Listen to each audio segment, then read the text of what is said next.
A política brasileira sempre teve figuras histriônicas e figuras demagogas.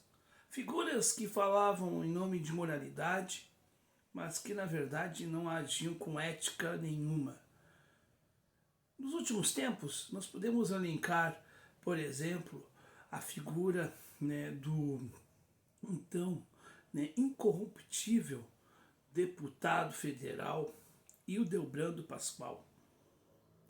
Figuras como André Janones, Carla Zambelli e tantas outras figuras que não acrescentam nada, rigorosamente nada para o debate político, mas sobra delas muita demagogia, muita fala torta e sempre em busca das suas conveniências. Isso não é novidade. Por isso, nesse cenário, é que surgiu Jair Bolsonaro. E da onde que surgiu o bolsonarismo? Pois é, isto também é história e é preciso entender da onde surgiu o bolsonarismo. Roda a vinheta.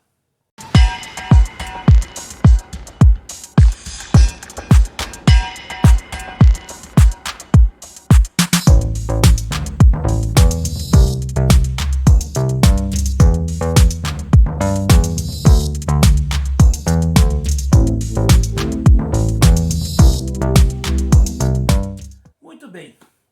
Seja muito bem-vinda ou bem-vindo ao Falando de História. Sou Noé Gomes e este programa aqui é o Isso Também é História. É um programa que busca trazer fatos cotidianos, a historicidade desses fatos e a importância deles, dos acontecimentos, a importância de entendermos esses acontecimentos no nosso dia a dia. Então, se você gosta de um canal que traga a reflexão política, analítica, mas também uma reflexão histórica, aqui é o seu lugar. Então não esqueça de deixar já o seu like, inscrever-se no canal, acionar o sininho das notificações para não perder mais nenhum conteúdo novo aqui no Falando de História. Sempre temos conteúdos novos, segundas, quartas e sextas, às 18 horas. E às 9 da manhã de domingo nós temos o nosso programa Falando de História. Fora que, eventualmente, nós fazemos algum conteúdo em outros horários quando necessário. Então, nós temos também shorts, nós temos algumas lives que a gente tem feito aí quando conseguimos agenda. E, enfim, nós temos uma série de conteúdos novos. E também quero já pedir para você, eu vou deixar o link na descrição aqui no comentário fixado, para você fazer parte do nosso canal no WhatsApp. Porque lá você vai ter a atualização do nosso canal. Então, a gente publica lá no nosso canal no WhatsApp o link dos nossos vídeos. Então, se você não recebe as notificações, às vezes, pelo sininho, lá no WhatsApp você vai receber também. Então, é uma forma da gente interagir e poder tá aí contemplando aí a sua necessidade de conteúdo aqui no nosso canal. Combinado? Então, bora pro vídeo. Bom, nessa edição do Isso Também é História, é preciso entender a origem do bolsonarismo para que a gente possa entender a origem da demagogia bolsonarista. Bom, lá atrás, na década de 60, surgiu uma figura histriônica chamada Jânio Quadros. Jânio Quadros, que não ficou nem sequer 8 meses no governo, alguma coisa nesse sentido, nem 9 meses ele ficou no poder como presidente. A história você já sabe. Quem o sucedeu depois foi o João Goulart, o nosso Jango, após a campanha da legalidade de Brizola e tudo mais. Mas o Jânio ele tinha esse traço de ser uma figura histriônica e de direita, diga-se de passagem. Assim foi o resto da sua vida, inclusive, com destaque quando ele, ali nas décadas de 80 e 90 em São Paulo, como prefeito, como governador e tudo mais. Bom, o Bolsonaro, ele surge na política ali no final da década de 80 para 90. Ele é um capitão que é retirado do exército. Ele não foi expulso em si, mas ele foi afastado porque sim, ele planejou um ato terrorista. Então, eu gostaria de dizer para os bolsonaristas que não aceitam, e acho que eu também não aceito, que se defenda o Hamas, mas vocês também defendem um terrorista, que é o caso do Bolsonaro. Inclusive, ele ficou 15 ou 16 dias na cadeia, inclusive. Então, ele também é um ex-presidiário. Tá? Então, fazer essa observação. Então, o Bolsonaro ele surge ali, fica muitos anos no parlamento. É uma figura menor, uma figura ridícula, né? Enfim, tá? Surge como vereador e alça até chegar a deputado federal. Fica alguns anos no poder. Né? E faz, né, o seu clã ali político, né, com seus filhos. Né?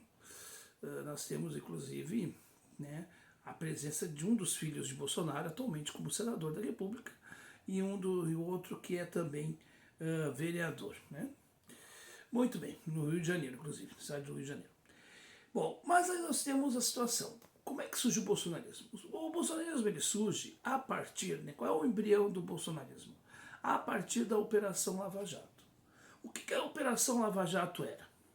Era uma força-tarefa que vinculava assim, né, o Poder Judiciário, a Polícia Federal e o Ministério Público para averiguar os desvios, olhem só, da Petrobras cometidos por agentes do governo de então, né?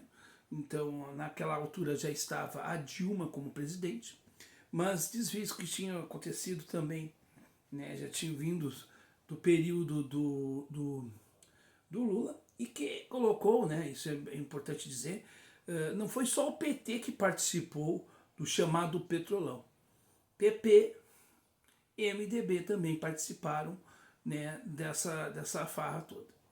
E foi averiguado que de fato aconteceu, né, desvios de recursos públicos da Petrobras, uma empresa pública, uma empresa nossa. E esses desvios, né, foram averiguados, foram, né, noticiados e todo dia no Jornal Nacional, que é o principal telejornal da televisão brasileira, nós começamos a ver uma novela das 8, né, antigamente a novela das 8, mas no horário das 8 agora é o Jornal Nacional. Então, antes da novela das 9 tinha uma novela das 8, que era a novela exatamente do lavajatismo. E, né, nesse processo surge, né, numa dessas coisas histriônicas, o Dallagnol falando num tal PowerPoint explicando o esquema de corrupção. E nisso surge também, né, o senhor Sérgio Moro, né, que vem lá do Paraná e tudo mais, né, e que começa a surgir como figura proeminente desse processo. Há toda uma situação, né, e ali por 2015, né, 2016 ali já, o Brasil já estava numa crise, né, econômica muito grande. Havia alguns protestos, né, com relação, começou, né, a princípio com relação a aumento de valor de passagem de ônibus e tudo mais. E esses movimentos, né, a partir desses movimentos surgiram oportunistas, né, que deram origem a outros movimentos políticos oportunistas de direita. No caso, o Vem Pra Rua e o MBL.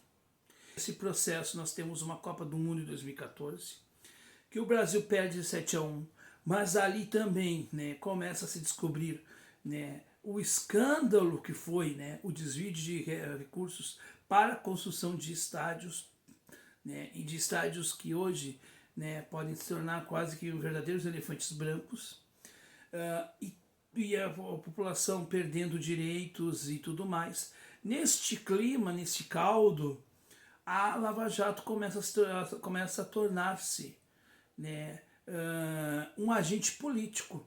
E o Moro começa a agir de forma, vamos dizer assim, não como um juiz parcial, mas completamente imparcial, e começa, né, a gostar dos holofotes, das luzes, das câmeras, de tudo aquilo.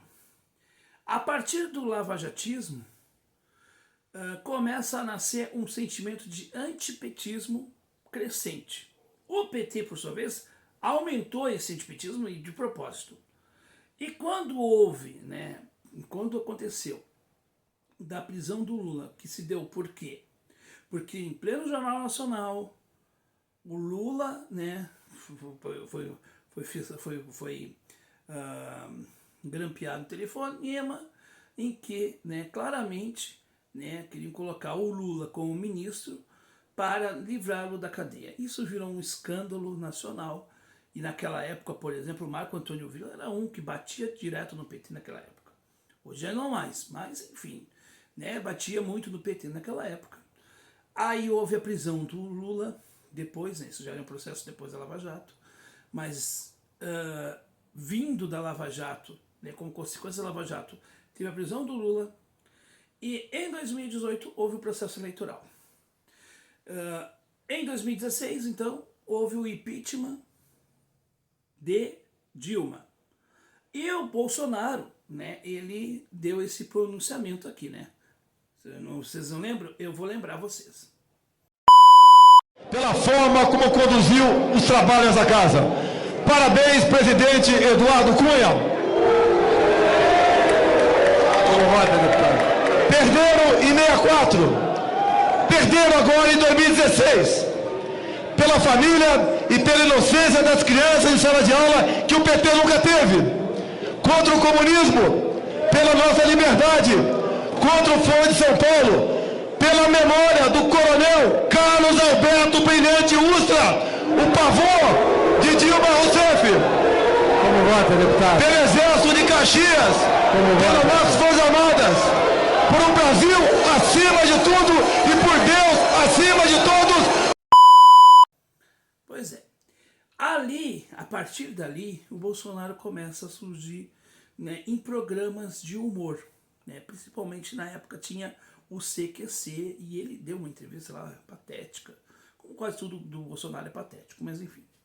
A partir daí, nós vamos ter, né, as eleições de 2018.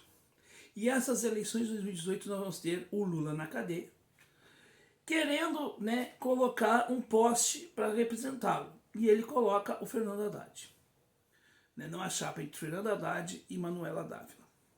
Como todos sabemos, né, o resultado de 2018 foi, no segundo turno, a eleição de Bolsonaro. Sendo que, no primeiro turno, havia um candidato que poderia retirar-nos a possibilidade de não termos o Bolsonaro no poder. Que poderia ser, né, poderia ter tido um apoio dos setores democráticos, né, ou que se diz democráticos, no caso o PT, mas o PT optou por colocar um candidato para perder no segundo turno. Esse candidato que eu estou falando, é claro, você sabe que é o Ciro Gomes, que chegou em terceiro naquele momento e que se tornou até então a voz mais ativa contra o Bolsonaro. E Bolsonaro ganha em 2019, em 2018, faz um governo que fez e perde para ele mesmo em 2022, porque o PT ganhou em cima da rejeição que o próprio Bolsonaro cavou nos seus 4 anos. Mas o bolsonarista, ele é o fruto de um sentimento antipetista que foi alimentado pela mídia tradicional, né, e por outros segmentos que depois compraram, né, como segmento de ouvinte, e aí no caso vai aí a questão da Jovem Pan. Então nós temos uma situação em que, olhem só a situação, nós temos um antipetismo criado e fomentado à direita que alimenta-se, né, do histriônico. E o Bolsonaro surfou essa hype, desse sentimento de raiva, de ódio, para então ganhar espaço e chegar ao Planalto. A questão é que, por que o bolsonarismo é dependente do lulismo? Porque assim como a Lava Jato, né, ela só existiu porque o PT deixou criar corrupção no seu governo e envolveu-se ele e ou os seus parceiros, nós temos também o que? Toda coisa errada do PT serve para justificar as coisas erradas do bolsonarismo e vice-versa. E é por isso que em 2022 o PT fez um terrorismo eleitoral que os bolsonaristas se calaram por conveniência, por conivência, e que acharam que ganhariam do Lula no segundo turno, que a rejeição de Bolsonaro era menor do que a de Lula. E aí aconteceu o contrário. E aí essa história essa história. Porque aqui, gente, a nossa função é lembrar a sociedade daquilo que ela quer esquecer. Eu sei que os bolsonaristas, ao ver esse vídeo, vão negar isto, porque é deles. Eles querem esquecer isto, mas nós não. E o bolsonarismo, sendo fruto do lavajatismo, de fato é algo muito triste, porque a Lava Jato ela tinha a função de coibir a corrupção e de botar para trás das grades aqueles homens de colarinho branco. Mas ela se perdeu porque a vaidade do seu Sérgio Moro foi maior do que, de fato, a execução de fazer o que um juiz tem que fazer, que é ser extremamente justo e imparcial.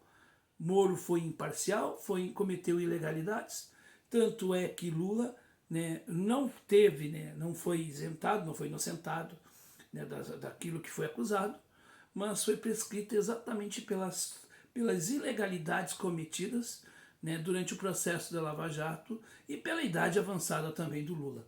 Mas não só por isso. O que aconteceu? A corrupção não foi coibida. Se teve corrupção no governo Bolsonaro, vide os escândalos, né, o escândalo da vacina, que não existia e que tentaram desviar para comprar uma vacina inexistente e que só foi coibida, né, e foi contido isso graças a um técnico do Ministério da Saúde. Isso a gente viu lá na CPI da pandemia, né? E aí a gente tem hoje, né, esse estado de coisas.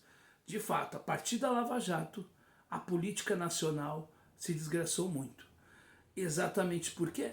Porque se colocou, né, os interesses pessoais e escusos em cima da verdade e da realidade. E é por isso que petistas e bolsonaristas vivem um mundo à parte, porque eles não querem ver a realidade. Nós aqui não. Nós aqui vamos enxergar a realidade, porque é com ela que faz com que a gente entenda o todo e não façamos o entendimento pela metade das coisas, porque isso não nos acrescenta. Se você curtiu essa reflexão, você gosta desse tipo de conteúdo, inscreva-se no nosso canal, acione o sininho das notificações para não perder mais nenhuma atualização do canal e também acompanhe-nos lá no nosso canal no WhatsApp para que você também, se não tenha o acionamento das notificações aqui do YouTube, você vai ter lá no nosso WhatsApp também. Um abraço a todos e até!